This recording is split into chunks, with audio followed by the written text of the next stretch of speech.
제가 지난 주일에 질문을 드렸어요. 왕 시켜주시면 하고 싶으십니까? 이렇게 여쭈었는데, 한 주간 또 생각해 보셨습니까? 생각이 좀 변화가 있으십니까? 지금 기분 어떻습니까? 이게 시켜준다고 할 수 있는 게 아닌 것 같습니다. 왕은 실력이 있어야 됩니다. 그리고 왕은 통찰력이 있어야 되고, 왕은 지도력이 있어야 됩니다. 무엇보다 이스라엘의 왕이라고 한다면 그 하나님 주신 율법에 대한 신실함과 열정이 있어야 됩니다. 그것을 잘 못하면 혼자만 고생인 것이 아니라 이스라엘 전 백성들이 같이 고생합니다. 솔로몬이 23년 동안 처음에 준비해서 성전 짓고 왕궁 짓는 기간이 23년이 걸렸습니다. 그 이후에 17년 동안 이제 백성들을 말씀으로 잘 가르치면 좋았겠는데, 그렇지 못하고 온 나라가 그 1000명의 처첩들이 데리고 온 그 우상단지들 때문에 홍역을 치른 거예요. 그거 하나 어디 놓을 때마다 이벤트 해야 되죠. 뭐 개업해야 되고, 뭐 확장해야 되고, 또 이전해야 되고, 이러면서 계속 온 나라가 우상잔치를 벌이게 된 것입니다. 그때뿐 아니라 앞으로 그 우상들이 이스라엘 가운데, 특별히 남유다 정말 성전이 있는 그 예루살렘 가운데서 그 우상들이 펼쳐질 수 있는 길을 열어준 거예요. 대로를 솔로몬이 열어준 것입니다. 솔로몬의 말년의 사역은 어쩌면 국정보다는 그 우상 이벤트 챙기느라 바빴을 것 같습니다. 솔로몬의 말년에 대적들이 일어났는데, 그 중에 가장 유명한, 가장 핵심적인 대적이 솔로몬의 충복이었던 여로보암이었습니다. 그가 솔로몬의 그 23년간의 건축 그 사업 가운데 건설교통부 장관으로 일했기 때문에 왕과 백성들의 신임을 많이 받았는데, 그 여로보암이 반기를 들게 된 것입니다. 하나님께서 아히야 선지자를 통해서 그에게 예언을 하였습니다. 내가 이 나라를 솔로몬의 손에서 찢어 빼앗아 10지파를 너에게 주고 예루살렘을 위하여 솔로몬에게는 한 지파만 줄 것이다 라는 예언이었습니다. 다분히 이 예언은 여로보암에 대한 축복이라기보다는 사실 솔로몬에 대한 징계이죠. 그런데 그것이 솔로몬에 대한 반기를 들 마음이 있던 여로보암에게 그 예언이 또 임했던 것입니다. 이 예언을 받은 후에 솔로몬이 그것을 알게 되자 솔로몬을 피해서 애굽으로 망명했습니다. 애굽 왕 시삭의 보호를 받으면서 서신 왕래를 하면서 북쪽 10지파와 솔로몬 사후를 준비하는 그런 막후 정치를 펼쳤습니다. 당시 애굽에는 이 솔로몬과 그 사돈 관계에 있었던 왕조가 무너지고 애굽 왕 시삭이라는 더 센 왕조가 왔던 상태이기 때문에, 사실 그 이전에 애굽의 좋은 그 말들과 좋은 교역들을 하기 위해서 뚫어놨던 그 사돈 관계가 이제는 오히려 독이 된 거예요. 그 모든 자료와 정보가 기밀들이 애굽 왕 시삭의 손에 다 들어가게 된 것입니다. 그것을 이렇게 들여다보니까 성전과 왕궁에 금이 너무 많아, 보물이 너무 많아. 그래서 그것을 호시탐탐 노리게 된 거죠. 그런데 솔로몬의 이 사정들을 보니까 그 과거의 영광 같지 않고 점점 힘이 빠져 있고, 지금 자기의 보호 아래 들어와 있는 여로보암 얘기를 들어보니까 이제 곧 솔로몬이 죽고 그 뒤에 아들은 그만큼 리더십이 안 되는 것 같고, 그러니까 이제 서로 상부상조하면서 너는 북쪽 10지파를 취할 수 있도록 내가 좀 도와주고 보호해주고, 또 이쪽은 그 남유다 그리고 성전 왕궁에 있는 보물을 싹 가져갈 수 있도록 서로 협조를 하게 된 것입니다. 무슨 일이든 갑자기 생기는 일은 없어요. 다 전조가 있고 준비 과정이 있기에 마련입니다. 먼저 솔로몬의 실정이 있었습니다. 그리고 르호보암의 오만한 발언도 있었고, 여로보암의 반역이 있었고, 애굽 왕 시삭의 그런 침공이 있었습니다. 이 모든 역사적인 사건들이 하나님의 주권과 섭리 가운데 일어났습니다. 하지만 하나님은 인간을 로봇처럼 만들지 않으셨어요. 하나님의 주신 그 지성과 의지를 가지고, 자유의지를 가지고 하나님께 순종할 수도 있고 반역할 수도 있는 그런 자유를 우리에게 주셨단 말이죠. 그래서 인간은 자신의 행동을 또 자신의 삶을 하나님 앞에 보고해야 되고, 그것에 대해서 책임을 져야 하는 것입니다. 내일은 나의 것이 아닙니다. 그래서 오늘 물어봐야 돼요. 오늘 지금 나는 하나님 앞에 정직하게 대면하고 있는가? 지금 우리가 이 자리, 예배 자리에 있는 것은 너무나 다행스러운 일이지만 그럼에도 진지하게 물어봐야 됩니다. 나는 진정으로 하나님의 은혜의 보좌 앞에서 하나님을 대면하고 있는가? 이것을 물어봐야 됩니다. 여로보암은 하나님의 예언에 따라서 남쪽보다 훨씬 더 많은 북쪽의 10지파를 받았지만 그 자체가 인생의 성공이 아니에요. 오히려 더 큰 시험거리가 된 거죠. 시험의 무대가 된 것입니다. 더 막중한 책임을 가지고 치러야 되는 더 수준 높은 시험대에 딱 오르게 된 것입니다. 그것을 잘 못하면 여로보암은 더 큰 책임을 져야 하는 것입니다. 그래서 뭘 받았다고 좋아하면 안 돼요. 이것은 또 나에게 챌린지한 것이고 나에게 테스트인 것이고 내가 뛰어야 될 그런 무대가 되는 것이에요. 북이스라엘의 왕이 된 여로보암이 처음에 했던 것은 에브라임 산지 세겜에 요새를 건축한 것입니다. 그런데 그 요새에 있다가 한동안 지냈을 텐데 뭔가 좀 불안한지 브누엘이라는 곳에 또다시 요새를 건축했습니다. 뭔가 불안하면 계속 성을 쌓고 막 개 시큐리티 세콤 설치하고 막 개 키우고 계속 그러는 거예요. 그가 여호와 앞에 예배를 드렸다, 제사를 드렸다 이런 말은 전혀 없고 자꾸 자신의 신변의 안전을 위해서 요새만 짓고 있습니다. 그런데 이 요새가 나의 안전을 전혀 보장해주지 못합니다. 만리장성이 진시황을 보호해주지 못했어요. 여러분 만리장성 어떻게 무너진지 아시죠? 그거를 타 넘어간 게 아니고 거기 성문 지키는 사람 매수해가지고 문 열고 그냥 들어간 거예요. 그래서 뭔가 되게 높이 쌓아놓으면 되게 안전한 것이 아니라 결국 사람 제대로 못 지키면 그냥 뚫리는 거예요. 그냥. 여호와는 나의 피난처시오 나의 요새이시오 나의 산성이다. 그 광야에 피신하고 있으면서 다윗이 했던 노래였습니다. 하나님을 의지해야 되는데 처음부터 요새에 계속 의지하고 있는 모습을 보여줍니다. 그러다가 여로보암이 문득 불안한 마음이 들었어요. 이 북쪽 이스라엘 지파들이 때가 되면 이스라엘 남자들이 1년에 3번 예루살렘 성전에 방문하여 이렇게 절기를 지켜야 되는데 그걸 하려고 절기에 왔다 갔다 하다 보면 우리가 원래 이렇게 한민족이었는데 우리가 원래 예루살렘 성전에서 제사를 드려야 되는데 우리가 왜 나눠져 있지? 막 이러면서 합하자 이러면서 여로보암 쟤는 뭐야? 이러면서 다시 반역을 일으킬 것이 두려웠던 것입니다. 그러니까 반역을 일으킨 사람은 자기가 반역을 당할까 봐 두려운 거예요. 그죠? 그래서 자기 백성들을 이제 예루살렘에 방문하지 않도록 해야 되겠다라고 생각한 거죠. 그래서 획기적인 생각을 했는 것이 금송아지 우상을 만들기로 한 것입니다. 그래서 2개를 만들어서 하나는 남쪽 베델에 두고 하나는 북쪽 단에 두고 그렇게 하기로 한 거예요. 오늘 본문이 그 얘기입니다. 금송아지 우상을 만든 다음에 여로보암이 백성들에게 이렇게 외칩니다. 너희가 다시는 예루살렘으로 올라갈 일이 없도다. 예루살렘아, 이스라엘아, 이는 너희를 애굽 땅에서 인도하여 올린 너희의 신들이라. 이 어디서 봤던 장면 아닙니까 이거? 출애굽 3달 후에 시내산에서 있었던 장면입니다. 모세가 율법 받으러 시내산에 올라갔을 그 40일 기간에 산 아래에서 벌어졌던 일들입니다. 모세의 형 아론과 온 백성이 함께 작당했던 사건이었습니다. 아론이 사실 주동을 했다고도 볼 수 있어요. 자기는 떠밀려서 했다고 하지만 금부치를 다 가져오라 그래서 그 금을 불에 던졌더니 송아지가 뿅 하고 나왔대. 이 말이 됩니까? 어떻게 만들어야 되는 거예요? 이거를 주형물을 다 만들어가지고 그걸 금을 녹여가지고 주물을 부어가지고 그거를 식혀가지고 그렇게 만든 거 아니에요. 그러니까 자기 머릿속에 있는 걸로 정교하게 송아지 모양의 틀을 만든 거죠. 그게 뿅뿅 된 게 아닙니다. 그러니까 송아지 우상은 어디서 나왔던 우상이냐? 이집트에서 제일 유명한 우상이 송아지 우상이었거든요. 그 멤피스의 상징들이 소인데 그 송아지 우상을 그들이 보았고 그 송아지 우상과 함께 막 축제를 벌리며 춤추고 그들의 의식을 하는 걸 봤단 말이죠. 그 봤던 게 남아 있어요. 그래서 그 송아지 우상을 만들고 그들도 그 앞에서 그렇게 춤을 추고 또 그렇게 무슨 예배 비슷한 어떤 축제를 벌린 것입니다.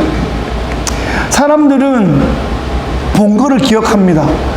여러분 어렸을 때 쭉 한번 생각해 보세요. 특히 연세가 드시면 옛날 기억이 더 난다고 하는데 소년 시절 뛰어놀았던 그런 장소들 한번 떠올려 보십시오. 제가 요번에 우리 둘째가 한국을 방문했는데 제 아버지께서 제 아들을 데리고 제가 초등학교 때 살았었던 그 경상북도 군위라는 곳에 가서 여가 네가 아빠가 놀았던 곳이다 그러고 서봐라 그러고 사진 찍고 뭐 그렇게 하셨대요. 애는 막 지루하고 재미없었을지 몰라도 할아버지한테는 꽤 의미 있는, 그죠? 막 3, 40년이 휙휙 이렇게 막 주마등처럼 지나갔을 것 같습니다. 사람들이 어렸을 때 본 게 기억나요. 그래서 저도 어렸을 때 장면도 기억나고 좀 이번 주에 좀 그랬습니다. 그리고 어렸을 때 본 게 기억나고 또 자주 본 게 기억납니다. 최근에 제가 어떤 목사님 만났는데 그분께서 자기 교회 권사님 얘기를 하는 거예요. 그 권사님은 학벌도 좋으시고 사업도 크게 하시고 아주 부유하신데 개척교회를 섬기셔. 그랬더니 참 그렇게 훌륭하신 권사님이 계시는군요. 그랬더니 그분이 항상 옷도 정갈하게 입으시고 봉사도 잘하신데 참 훌륭하시네요. 그런데 함정이 있는 거죠. 그분이 입을 열면 깜짝 놀란대. 예, 사람을 막 이렇게 무시하고 비난하고 막 교양 없는 말이 막 쏟아져 나온대요. 깜짝 놀란대, 깜짝. 그래서 그런데 이제 자기도 그 상황을 잘 인식을 하지 못하는 것 같대요. 그래서 제가 물어봤어요. 혹시 그 권사님 주중에 드라마 많이 보시지 않아요? 그랬더니 이게 한국 드라마 밀린 거 그냥 하루에 그냥 막 5편, 10편씩 그냥 밀린 거를 요즘 다 볼 수 있잖아요. 옛날에 비디오 시절은 조금 그래도 좀 힘들었는데 부피가 커서 요즘은 그러니까 밀린 해지난 아주 한국 드라마를 다 보시니까 거기 나오는 대사들이 이제 남아있는 거죠. 거기 나오는 표정, 몸짓 이런 게 남아있는 겁니다. 권사님인데 성경과 예배와 찬양과 기도의 영향보다 그쪽에 영향이 훨씬 더 크니까 그게 나오는 거예요. 사람이 본대로 나오는 겁니다. 본대로. 그 드라마가 우상이 되고 만 거죠. 사람은 보는 거를 닮아가게 됩니다. 그죠? 이스라엘 사람이라면 여러분 출애굽 사건 모르겠습니까? 여로보암이 모르겠어요? 그때 금송아지 사건 모르겠습니까? 성경적으로 신학적으로 보면 이 금송아지 사건이 선악과 사건 이후로 하나님을 정면으로 대적한 가장 심각한 사건이었거든요. 그러니까 그 금송아지 사건 때문에 주동자 3,000명이 죽었어요. 엄청난 사건이었는데 그런데 예루살렘 성전으로 가지 않게 하기 위한 대안물로 선택한 게 금송아지 우상이었단 말이에요. 여러분 이거 어떻게 생각하십니까? 금송아지만 피했으면 좋겠다 싶은데 금송아지를 피할 수 없어요. 아니면 뭐 깨구리를 만들든지 파리 신을 만들든지 그래야 되는데 그거보다 아무래도 소가 더 근사해 보이니까 소를 결국 만들게 되는 거예요.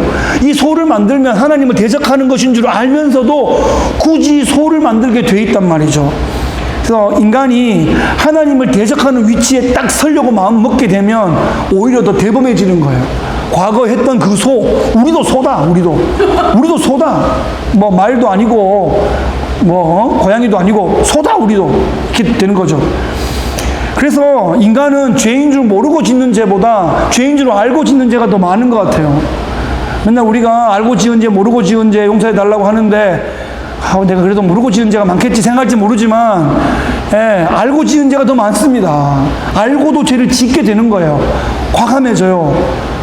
무지해지든지 과감해지든지 뭔가 좀 마비되든지 간에 어쨌든 간에 그냥 알면서도 죄를 짓게 됩니다.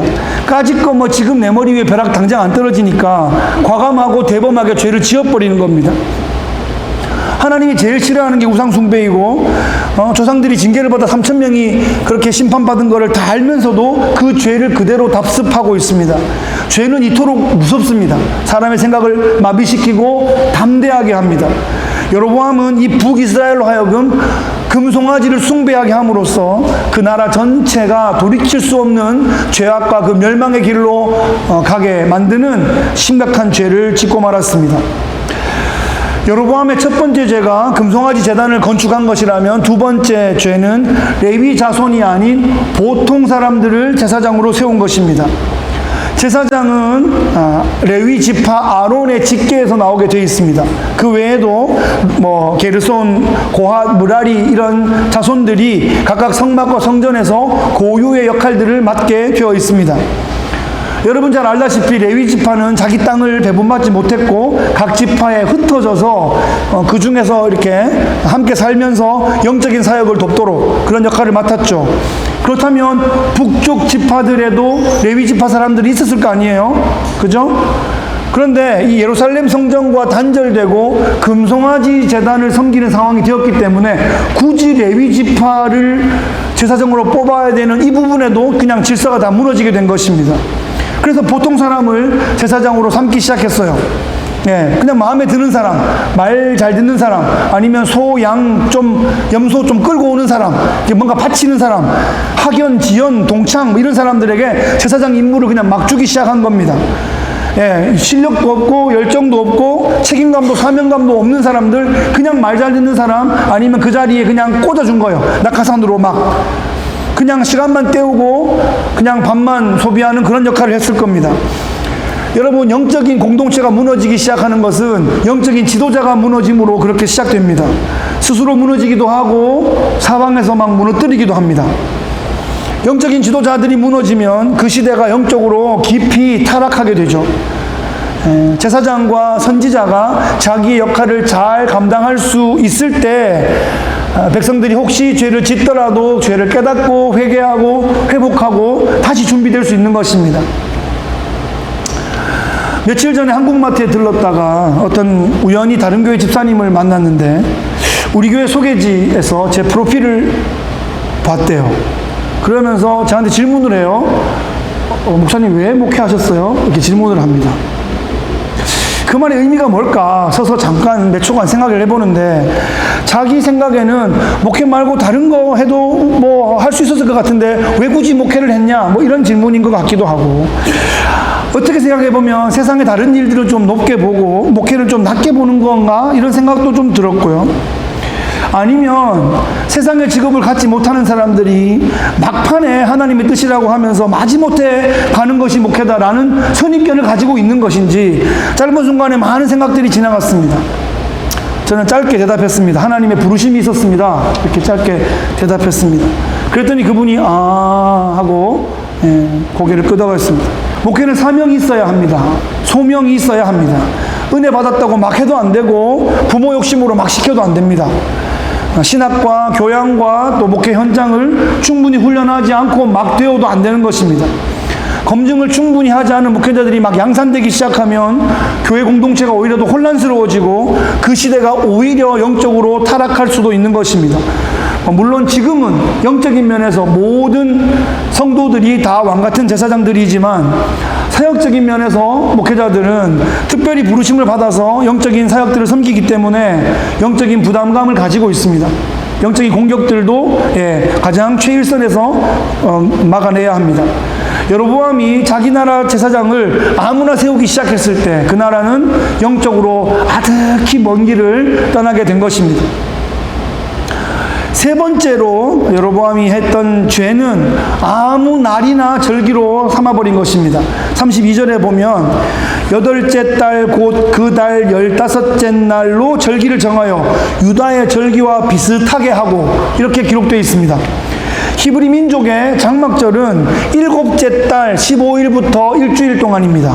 그런데 여로보암은 정확히 한 달 늦게 8째 달에 같은 기간을 그냥 절기로 정했습니다. 이게 도대체 무슨 의미가 있습니까? 여러분, 이스라엘의 절기들이 있다는 건 아시죠? 절기 이름들 헷갈리시죠? 어느 날이 무슨 날인지 헷갈리시죠? 안 헷갈리는 방법을 오늘 알려드리겠습니다. 이스라엘의 절기는 추수와 맞물려 있어요. 그래서 겨울보리 추수할 때가 6월절이고요. 6월절. 뭐라고요? 겨울보리 추수할 때가 6월절. 여름보리 추수할 때가 오순절. 여름보리 추수할 때가 오순절. 그리고 포도와 올리브를 추수할 때가 장막절입니다. 그러니까 세 절기가 추수랑 맞춰져 있는데, 그러니까 포도와 올리브 추수하는 그 절기가 장막절인데 한 달 늦추면 뭔 절기입니까 이거? 그러니까 이스라엘 절기는 다 역사적인 의미, 시대적인 의미, 상황적인 또 자연의 모든 의미가 부여되어 있는 것인데 그것을 한 달 늦게 이렇게 옮겨버려요. 왜냐면 그때 딱 하면 이게 뭔가 아니니까 이게 하여튼 스스로 짝퉁임을 증거하고 있는 겁니다. 여러분, 그날에 무슨 하나님을 기억하고 하나님 역사를 기억하고 무슨 우리에게 베푸신 은혜를 기억하고 그런 소스가 없거든요. 그 한 달 뒤에는 7월에는 있는데, 그러니까 우리가 어떤 의미를 부여할 때 역사적인 사실에 의미를 부여하는 것이지 그 사실 자체를 왜곡해버리면 의미가 없어져 버리는 거예요. 비슷한 날은 같은 날이 아닙니다. 여러분 생일에서 한 달을 뒤로 밀면 무슨 날입니까? 아무 날도 아니죠. 아무 날도 아니에요. 옛날 분들은 이렇게 하다 보면 생일이 한 2개쯤 되는 날들도 있는데, 네. 저희 아버님도 주민등록증 하고 실제로 지내는 게 달라가지고 저도 어릴 때 막 되게 많이 헷갈렸고, 근데 안 바꾸시고 또 계속 이날도 축하받으시고 이날도 축하받으시고 그러십니다. 대학교 4학년 때 제가 큰 집회를 참석한 적이 있어요. 한 5,000명쯤 대학생들이 모이는 집회였는데, 한양대학교 그 큰 강당에서 모여가지고 이렇게 막 있는데, 첫날 그 선교단체의 총무 목사님이 광고를 하시는데 제가 특별히 기억이 나요. 사람들이 많이 와서 왔다 갔다 하기 때문에, 또 터진 공간에 있기 때문에 자기 물건 잘 챙기라, 이런 광고를 하시는 거예요. 그러면서 여러분, 자기 가방 비슷하게 생긴 건 자기 가방이 아닙니다, 이렇게 얘기하시는 거죠. 내 가방이랑 똑같은 것만 내 거지, 내 가방 비슷한 거는 절대 손을 대시면 안 됩니다. 내 볼펜 비슷한 것도 만지시면 안 되고요, 딱 자기 것만 만지라고 그렇게 강조를 하셨어요. 그렇죠? 내 가방하고 똑같아야 내 거죠. 내 부인 비슷하게 생긴 사람은 내 부인이 아니에요. 그죠? 딱 똑같은 사람 딱 한 명 있는 그 사람만 내 부인이죠. 비슷하다고 막 데리고 가면 안 되는 거죠. 예. 비슷한 게 사람 잡습니다, 여러분. 예. 비슷한 것으로 속이는 거예요. 유사품으로 속이는 거예요. 완전히 다른 거로 속이는 게 아니에요. 짝퉁 유사품에 속지 말아야 됩니다. 우리 주변의 이단들 중에 안식일 개통 이단들이 있습니다. 토요일이 7째 날 안식일이기 때문에 안식일에 예배 드려야 된다라고 주구장창 주장하는 이 안식일 개통의 이단들이 있는데, 똑똑한 줄 알고 그렇게 얘기하거든요. 속으로 생각하십시오. 헛똑똑이들이다. 똑똑이들이다. 여러분, 예수님께서 이 땅에 살아 생전에 안식일을 지켰습니다. 그죠? 안식일을 지켰어요. 그러면 안식일을 언제부터 이 밖에 바뀐 게 된 거예요? 예수님 부활하실 때부터 바뀌게 된 거예요. 예수님이 부활하신 날이 안식 후 첫날 주일날 아침이었기 때문에 제자들이 그 주일날 아침을 기억해서 그날 모이기 시작한 것이 신약 성경에 이미 기록되어 있거든요. 그죠? 그래서 주일날 모인 거예요. 사도 요한도 반모섬에서 주의 날, 그 주일날 아침에 혼자 예배하다가 성령께서 임재하시고 주님께서 그 환상을 보여주시면서 계시록을 기록하잖아요. 그래서 지금 계속 안식일 얘기하는 사람들은 아직 구약에 사는 사람들이에요. 그럼 물어봐야 돼. 예수님 믿냐고, 십자가 아냐고, 구원이 뭔 줄 아냐고 물어봐야 되는데, 이게 대화가 될 만한 사람하고 해야 돼요. 이게 막 싸우려고 하는 사람하고는 아직 때가 아니구나 그러고 피해야 됩니다. 그냥 이 사상이 막 이렇게 세뇌되어 있기 때문에 어려울 수도 있습니다. 하여튼 여러분, 주일에 예배하는 게 진짜 맞는 거라고 그렇게 분명히 아시고 기회가 있으면 딱 부러지게 얘기해 주시기 바라요. 아, 맞는데 안식일 7째 날인데 그렇게 생각하시면 안 되고, 지금 안식일은 주일로 말하자면 대체된 것입니다. 예. 아무 날이나 절기로 삼는 것은 하나님의 뜻도 아니고 성경적인 의미도 아니에요. 여로보암은 여러 면에서 아주 종합적으로 하나님을 떠나기로 결단하고 온 백성들을 그렇게 구렁텅 위로 몰고 간 그런 사람입니다.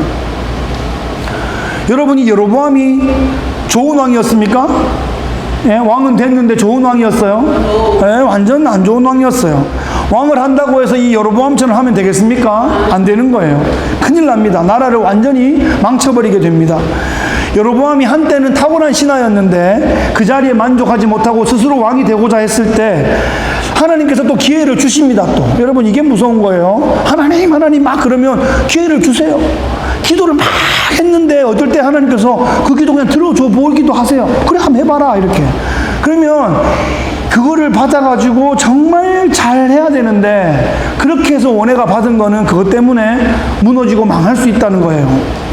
솔로몬의 실정 때문에 그 징계로 여로보암에게 10지파를 주셨는데, 그도 역시 마찬가지로 다윗의 그 신명기법을 잘 따랐던 다윗의 모범을 자기도 따라가야 됐던 거예요. 예루살렘 성전 대신에 뭐 금송아지 제단 세우고 아무 제사장이나 세우고 아무 날이나 절기로 제멋대로 그렇게 하면 그거에 대한 모든 책임을 다 져야 되는 거예요. 예. 그래서 그 이후로 북이스라엘이 200년 동안 19왕이 있었고 9왕조가 있었어요. 무슨 말이에요? 9왕조라는 말은 그때마다 암살과 이 피비린내 나는 역성혁명, 쿠데타가 있었다는 말이에요. 예. 몇 년 못하고 계속 엎어지는 거예요. 그 자기가 쿠데타 했으니까 또 두려워가지고 달달 떨다가 또 죽고 이 일이 200년 내내 있었고, 한 왕도 칭찬받은 왕이 없고 전부 다 망하게 되어버렸습니다. 100% 여로보암의 반역의 길을 따르게 되었습니다. 여로보암이 이 죄악으로 가는 이 급행열차에 철도 레일을 깔았고, 자기 뒤에 18왕이 줄줄줄줄 딸려가서 멸망길로 다 들어가고 말았어요. 이 세상의 왕들을 보십시오. 이 세상의 지금 대통령들을 보십시오. 하나님 보시기에 그들이 기뻐하고 있는 일을 하고 있는가 봐야 됩니다. 하나님을 적극적으로 반대하는 위치에 서 있지는 않은가? 교회를 파괴하고 기독교를 삭제하기 위한 그런 정책을 과감하게 시행하고 있지 않은가? 우리가 하나님의 눈으로 봐야 되는 겁니다. 하나님께서 어떻게 역사를 운영해 나가시고 어떻게 징계를 해 나가시는지를 우리가 깨어서 봐야 되는 겁니다. 말씀을 정리하겠습니다. 오늘은 분열 왕국 북이스라엘의 초대 왕인 여로보암에 대해서 살펴보았습니다. 이 여로보암의 길을 따른 북이스라엘의 왕들이 온 백성들과 함께 급속히 망하는 내리막길로 계속 치닫게 되는 첫 시작점을 보았습니다. 이 말씀을 우리에게 어떻게 적용해 볼 수 있을까요? 오늘 말씀의 제목을 금송아지로부터 돌아서라 이렇게 잡았습니다. 여러분, 우리에게는 이미 성경이 있어요. 우리에게는 믿음이 있고 소망도 있고 교회 공동체도 있습니다. 그런데 이 시대의 금송아지들이 자꾸만 우리를 유혹하는 것을 경험하지 않습니까? 이게 믿음이 있다고 금송아지가 안 보이는 게 아니에요. 예, 구원받았다고 금송아지가 완전히 제껴지는 게 아니에요. 어른 한다고요. 세상에 보이는 게 온갖 세속적인 것들이 금송아지 형상으로 계속 어른거리기 때문에 영향을 받을 수 있다는 것입니다. 성경시대의 히브리 민족이 그랬다면 우리에게도 시험이 있는 것은 당연한 것입니다.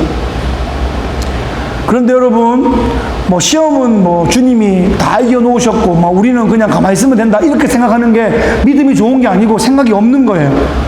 정신줄 놓고 있으면 안 됩니다. 구원은 하는데 징계는 받을 수 있는 거예요.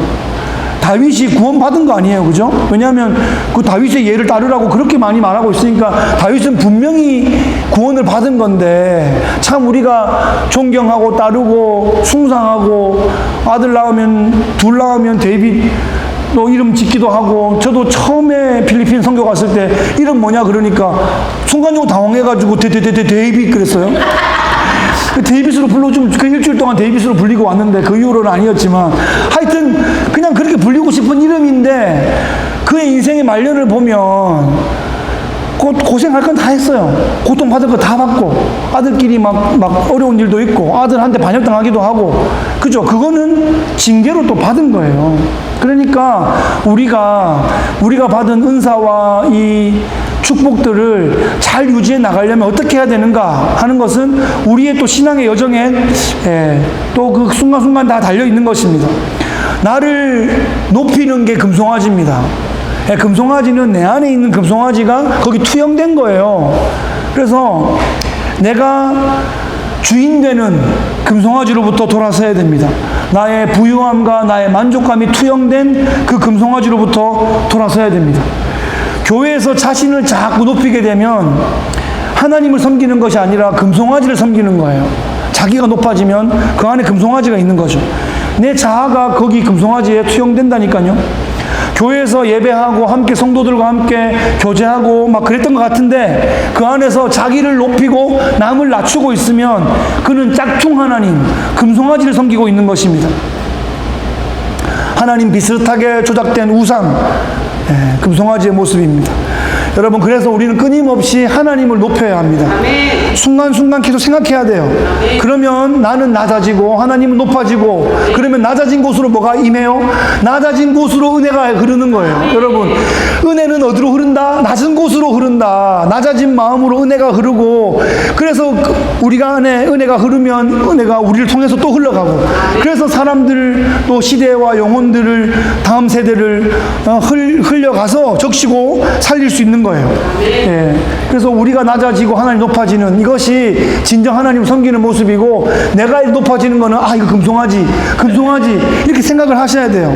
예, 여러분, 내가 집에 금을 깎아가 송아지가 있지 않은데 이렇게 생각하면 그건 굉장히, 그죠? 예, 그건 유치원 수준인 거고, 우리는 금송아지가 어떤 이미지인 걸 알잖아요. 그죠? 그렇죠. 그렇기 때문에 지금 나에게는 어떤 금송아지가 다가오고 있는가, 이거를 딱 체험할 수 있으면 그게 영적인 실력이에요. 이거 금송아지구나 라고 생각할 수 있으면, 돌이킬 수 있으면 살 것입니다. 여러분, 금송아지에게 미혹당하지 마시고, 예, 믿음의 주인이시오 온전케 하시니신 예수님을 바라봅시다. 우리의 천국의 여정길 가운데 감사와 기쁨과 찬양과 승리의 개가를 함께 부르시기를 예수 그리스도의 귀하신 이름으로 축복합니다. 아멘. 참 좋으신 하나님 아버지, 감사합니다. 오늘 북이스라엘의 초대 왕이었던 여로보암이 행했던 악행을 우리가 보았습니다.